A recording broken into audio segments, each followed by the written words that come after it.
ini tentang age tentang 1MDB punya cerita berkaitan dengan 234 ekar tanah di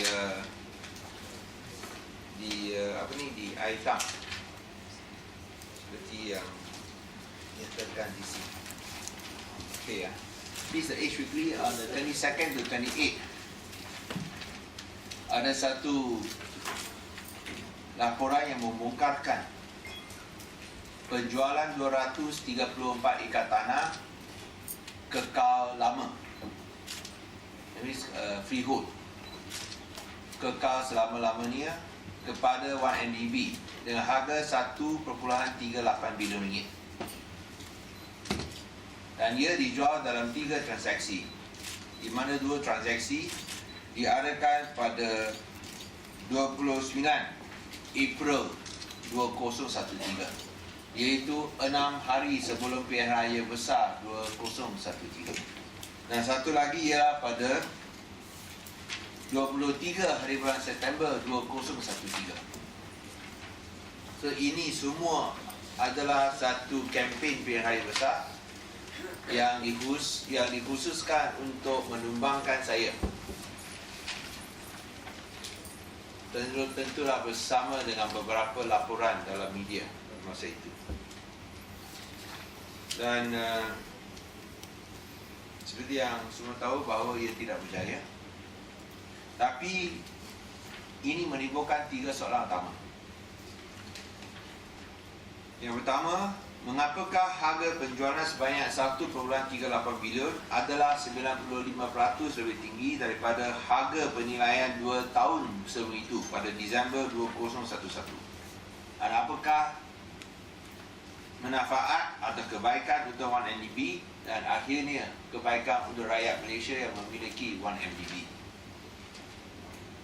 Kedua, apa sudah jadi kepada janji pilihan raya besar 2013 oleh Barisan Nasional untuk membina 9,999 unit rumah awam dan rumah mampu milik menerusi 1MDB, di mana 6,666 unit rumah kos rendah seluas 700 kaki persegi dan 3,333 unit rumah mampu milik seluas 1,000 kaki persegi akan dibina.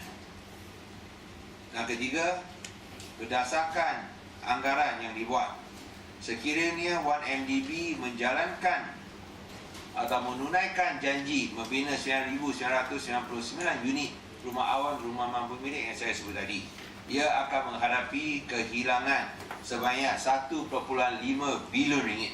Dan siapa akan menanggung kerugian ini? Sekiranya 1MDB tidak menunaikan janji Barisan Nasional untuk membina 9,999 unit rumah awam dan rumah mampu milik, ia masih akan menghadapi kehilangan kewangan. Kalau kita menggunakan kadar faedah 4%, harga pembelian 1.38 bilion bermakna dia akan bayar faedah sebanyak 55 juta ringgit faedah setahun. Siapa akan tanggung bayaran faedah ini?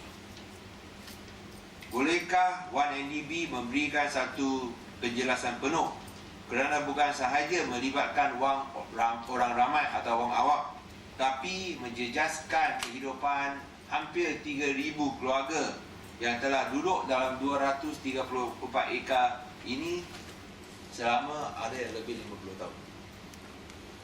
Okay, I think you all Penang lang, you all know lah. This one have been living there very long. Hafiz, you know, isn't it? You got a lot of friends also there. Penang here, all that. But we are not Penang girl, you wouldn't know lah.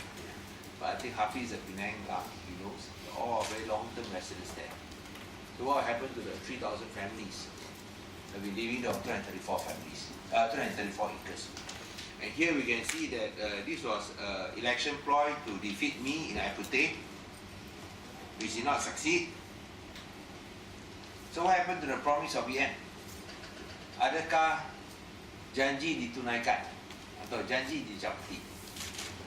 Adakah ini janji ditunaikan atau janji dicapati? Ini saya rasa yang kita nak tahu. Okay, any questions on this? You questioning whether they are building or not building or... No, I just answered these 3 questions. What happened? So does the state want them to build? No, we want to ask, just ask us. Because it's not straightforward. You read the article, you know that there are also other landowners. It's not a straightforward matter. Have you written to the board to inquire? I've asked a question in Parliament many times, but there was no answer. I've asked questions on this in Parliament a few times. Yali can give you the record of the questions I asked in Parliament. There was no answer. She keeps my record of my parliamentary questions. No answer. And they did not give any information. But this is the first time the expose was made by the Age. First time. Before that there was no such expose. This is the first time. 1 MDB, the quandary. So this is the first time that this has been exposed. So I think we want an explanation. I think I only got this copy yesterday lah. The weekly. I don't know. So I just based on this. So they haven't ever answered the first story. We got the second story already. Sorry? Today there's a story about investors overseas thinking about pulling out of the 1MDB because there's lack of transparency with what the board wants to do. So I mean, these are questions of transparency, but we are more concerned about bread and butter issues. Is this a political ploy or a business transaction? If a business transaction gone wrong is one thing, but this was actually politically motivated business transaction. And as such, where is the public interest? Who is going to bear all the costs? So and we know who are the characters involved. We all know. This land previously was private land. It's all private land. It's all private land. So private land we of course cannot question. But of course there are no approvals given by the state. So once there is no approval given by the state, I think the state government cannot intervene. But since you use public money to buy, I think the public has the right to ask questions. And public means Penang Nights also, because we are part of Malaysia. We are all Malaysians. 1.6 million. We want to ask what is happening. I'm sure the other Malaysians will also want to know how is their money used. Okay, any other questions on this? No. No, I'm just making a general statement. I say that there's no approval, and normally when there's no approval and this is private land, the state government cannot interfere. Was there any implication? No. That's a separate question. Now we talk about the money. And even if they proceed with building the houses that they claim they want to do, I think they're looking at losses of 1.5 billion. According to the calculations, so obviously going to bear that money, 1.5 billion ringgit of losses. After they have sold all the houses, so the net loss is expected to come out to be at least 1.5 billion. You think that it's okay if for one MDB to loss of 1.5 billion to subsidize the housing project? If they carry out the project? Yeah, that's what we want to know. Where to get the funds? Because you must know they are borrowing funds. They are borrowing funds to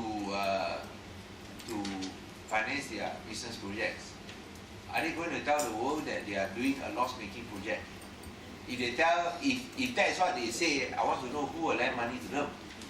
If they don't say that, then are they not telling the truth?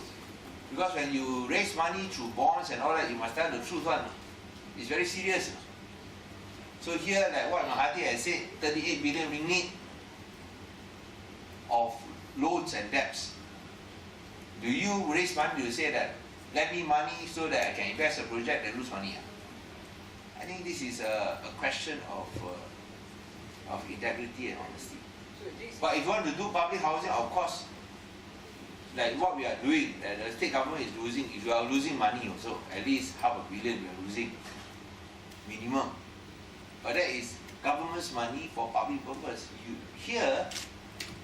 You are using our guarantees, and at the same time you are raising money. Is it truthful? Are you telling the truth? to the financial markets? This raises very important questions.